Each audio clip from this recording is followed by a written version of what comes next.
Meet Daniel. He loved Jesus with all his heart. Every morning began with prayer. His Bible was never far from reach, and worship filled his home with peace. His relationship with God wasn't just part of his routine. It was the center of his life. But life became busy.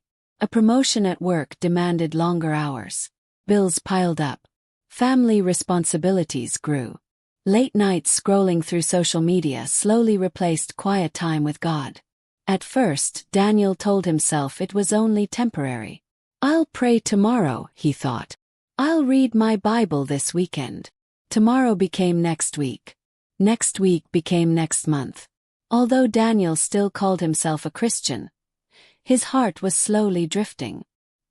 He attended church, smiled at everyone, and looked fine on the outside.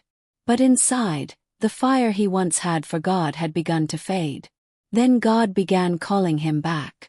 One Sunday morning, the pastor read Jesus' words from Matthew 26 verse 41. "Watch and pray so that you will not fall into temptation. The spirit is willing, but the flesh is weak." Daniel felt those words settle deep in his heart. For a moment he wanted to change. But as soon as the service ended, life became busy again, and he ignored the conviction. A few days later, while opening his Bible, his eyes landed on Ephesians 5 verse 14. "Wake up, sleeper, rise from the dead, and Christ will shine on you." Felt personal. Still, he closed the Bible and hurried out the door. God wasn't condemning Daniel. He was lovingly calling his child home. Weeks passed and something changed. Even though Daniel's career was thriving, peace was disappearing. The success he worked so hard to achieve couldn't fill the emptiness growing inside him. His prayers became shorter. His worship became quieter. His joy slowly faded into routine. Yet he convinced himself everything was fine. "I still believe," he whispered. But believing without walking closely with God left him spiritually exhausted. Then one evening, after an especially stressful day, Daniel sat alone in complete silence. He reached for his Bible, not because he felt spiritual, but because he had nowhere else to turn. He opened to James 4 verse 8. "Come near to God, and he will come near to you." This time, he couldn't keep reading without tears filling his eyes.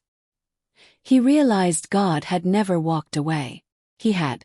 Right there in his living room, Daniel bowed his head and prayed with complete honesty. "Lord, I've been distracted. I've chased everything except you. Thank you for never giving up on me. Please forgive me. Help me walk with you again." There was no dramatic miracle. No thunder from heaven. But something even greater happened. His heart found peace again. The next morning, Daniel woke up early. Not because he had to, but because he wanted to spend time with Jesus. Day by day, prayer became natural again. His Bible was no longer collecting dust. Worship filled his home once more. And his relationship with Christ became stronger than it had been in years. His circumstances didn't suddenly become perfect. His workload didn't disappear. Life was still busy. But now, he walked through it with God's peace instead of carrying every burden alone. Friend, maybe Daniel's story sounds a little like yours. Perhaps you've been telling yourself you'll get closer to God tomorrow.